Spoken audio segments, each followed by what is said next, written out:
नमस्कार। हिमाचल बुलेटिन में आपका स्वागत है। पेश है आज के समाचार। मुख्यमंत्री श्री जयराम ठाकुर ने आज शिमला में चौपाल क्षेत्र के कुपवी खंड के लिए पंजाब नेशनल बैंक द्वारा भेंट की गई एम्बुलेंस को झंडी दिखाकर रवाना किया। ये एम्बुलेंस बैंक द्वारा निगमित सामाजिक दायित्व के तहत इस दूरदराज के क्षेत्र के निवासियों के कल्याण के लिए मुख्य चिकित्सा अधिकारी शिमला के माध्यम से भेंट की गई। मुख्यमंत्री ने बैंक के प्रबंधन के इस परोपकारी कार्य की सराहना करते हुए कहा कि इस एम्बुलेंस से कुपवी क्षेत्र के 16,000 से अधिक निवासी लाभान्वित होंगे। मुख्यमंत्री श्री जयराम ठाकुर ने आज शिमला में आयोजित भारतीय मजदूर संघ की बैठक की अध्यक्षता करते हुए कहा कि प्रदेश सरकार कामगारों और श्रमिक वर्ग के कल्याण के लिए कृत संकल्प है। उन्होंने कहा कि सरकारी विभागों, बोर्डों और निगमों में करुणामूलक आधार पर रोजगार के मामलों की समीक्षा के लिए मुख्य सचिव की अध्यक्षता में एक समिति का गठन किया गया है। उन्होंने संबंधित विभागों को पंचायत वेटनरी सहायकों के नियमितीकरण के मामलों पर उदारतापूर्वक विचार करने के भी निर्देश दिए। श्री जयराम ठाकुर ने कहा कि राज्य सरकार ने अपने 4 वर्षों के कार्यकाल में दिहाड़ीदारों की न्यूनतम दिहाड़ी 210 रुपए से बढ़ाकर 300 रुपए प्रतिदिन की है, जिससे उन्हें मासिक 2,700 रुपए का लाभ प्राप्त हुआ है। उन्होंने कहा कि प्रदेश सरकार ने औद्योगिक इकाइयों में कार्य करने वाले श्रमिकों को पर्याप्त और समुचित दिहाड़ी सुनिश्चित की है। सभी दिहाड़ीदारों को साप्ताहिक अवकाश भी प्रदान किया जा रहा है। श्री जयराम ठाकुर ने कहा कि गत 4 वर्षों में प्रदेश सरकार ने आशा कार्यकर्ताओं की राशि में 1,750 रुपए की बढ़ोतरी की है। उन्होंने कहा कि बीते 4 वर्षों में राज्य सरकार ने आंगनबाड़ी कार्यकर्ताओं के मानदेय में भी 2,850 रुपए प्रतिमाह की बढ़ोतरी की है और आज उन्हें 7,300 रुपए प्रतिमाह प्राप्त हो रहे हैं। उन्होंने आश्वस्त किया कि अंशकालिक राजस्व कार्यकर्ताओं और स्नातक जल कार्यकर्ता लिपिक से संबंधित मामलों पर भी सहानुभूतिपूर्वक विचार किया जाएगा। उन्होंने कहा कि हिमाचल प्रदेश पर्यटन विकास निगम, हिमाचल पथ परिवहन निगम और हिमाचल प्रदेश राज्य विद्युत बोर्ड सीमित के श्रमिकों और कर्मचारियों की मांगों पर भी सहानुभूतिपूर्वक विचार किया जाएगा। मुख्यमंत्री ने कहा कि बोर्डों और निगमों की सर्विस कमेटी की बैठकें नियमित आधार पर आयोजित की जानी चाहिए ताकि कर्मचारियों से संबंधित मामलों का निस्तारण किया जा सके। उन्होंने कहा कि राज्य में सीमेंट संयंत्र प्रबंधकों द्वारा श्रमिकों के शोषण पर रोक लगाने के लिए कड़े कदम उठाए जा रहे हैं। विशेष तौर पर सीमेंट संयंत्रों और अन्य औद्योगिक इकाइयों में आंतरिक गतिविधियों के लिए ठेकेदारों के माध्यम से सेवाएं उपलब्ध करवाने की अनुमति प्रदान की जाएगी। श्री जयराम ठाकुर ने कहा कि प्रदेश के कर्मचारियों और श्रमिकों की सभी जायज मांगों पर सहानुभूतिपूर्वक विचार किया जा रहा है। उन्होंने कहा कि जनसंख्या अनुपात में हिमाचल प्रदेश देश में सबसे अधिक कर्मचारियों वाला राज्य है। उन्होंने कहा कि कोविड महामारी ने पूरे विश्व की अर्थव्यवस्था को प्रभावित किया है और देश तथा प्रदेश भी इसका अपवाद नहीं है। महामारी के दौरान भारतीय मजदूर संघ ने इस स्थिति से निपटने के लिए प्रदेश सरकार को अपना रचनात्मक सहयोग प्रदान किया है।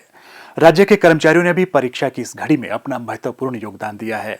विशेष तौर पर आशा कार्यकर्ता, आंगनबाड़ी कार्यकर्ता और अन्य स्वास्थ्य कार्यकर्ताओं ने महामारी के दौरान अपनी सराहनीय सेवाएं दी हैं। मुख्यमंत्री ने कहा कि आंगनबाड़ी कार्यकर्ताओं से पर्यवेक्षकों की पदोन्नति का कोटा 80% से बढ़ाकर 90% किया जाएगा। उन्होंने अधिकारियों को नवसृजित 412 पंचायतों में पंचायत चौकीदारों के पदों को सृजित करने और भरने के निर्देश भी दिए ताकि लोगों को सुविधा प्राप्त हो सके।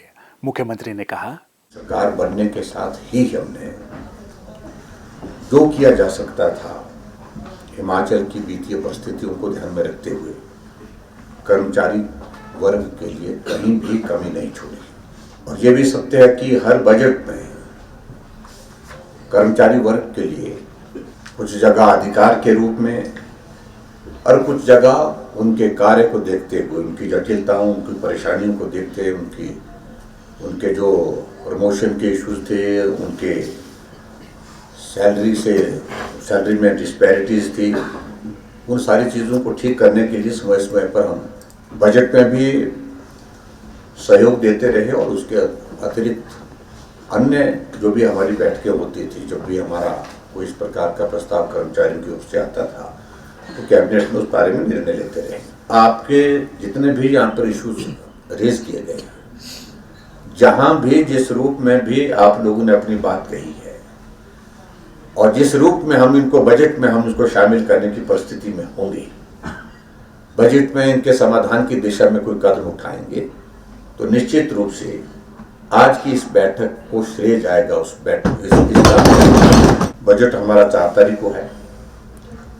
कोई और सुझाव भी अगर आपकी दृष्टि से होंगे तो आप लिखित रूप से भी उनको हम तक पहुंचा सकते हैं। अभी 15 तारीख तक कोई सुझाव अगर जिनका कोई असर रहता है तो किसी वर्ग से संबंधित और जो करने के योग्य होगा तो उसको भी आप लिखित रूप से दे सकते हैं। मुख्यमंत्री श्री जयराम ठाकुर ने आज शिमला में अखिल भारतीय राष्ट्रीय शिक्षक महासंघ का कैलेंडर 2022 जारी किया। अखिल भारतीय राष्ट्रीय शिक्षक महासंघ द्वारा प्रकाशित इस विशेष कैलेंडर में स्वामी विवेकानंद, पंडित मदन मोहन मालवीय, महर्षि दयानंद सरस्वती, महात्मा गांधी, भगिनी निवेदिता, विनोबा भावे, रविंद्रनाथ ठाकुर, महर्षि अरविंद, सुभाष चंद्र बोस सहित लोकमान्य बाल गंगाधर तिलक के सुविचारित वक्तव्य एवं विचार संकलित हैं। स्वास्थ्य एवं परिवार कल्याण विभाग द्वारा दोपहर 2 बजे जारी बुलेटिन के अनुसार प्रदेश में कोरोना संक्रमण की जांच के लिए आज 1238 लोगों के सैंपल लिए गए, जिनमें से 178 लोगों की रिपोर्ट नेगेटिव पाई गई है, जबकि 1020 लोगों की रिपोर्ट आना बाकी है। अभी तक 43,56,292 लोगों की जांच की जा चुकी है, जिनमें से 40,77,984 सैंपल की जांच नेगेटिव पाई गई है। प्रदेश में कुल 2,77,288 लोगों में कोरोना वायरस के संक्रमण की पुष्टि हुई है, जिनमें से 2,69,036 लोग इस बीमारी से ठीक हो चुके हैं और 4,195 व्यक्ति उपचाराधीन हैं।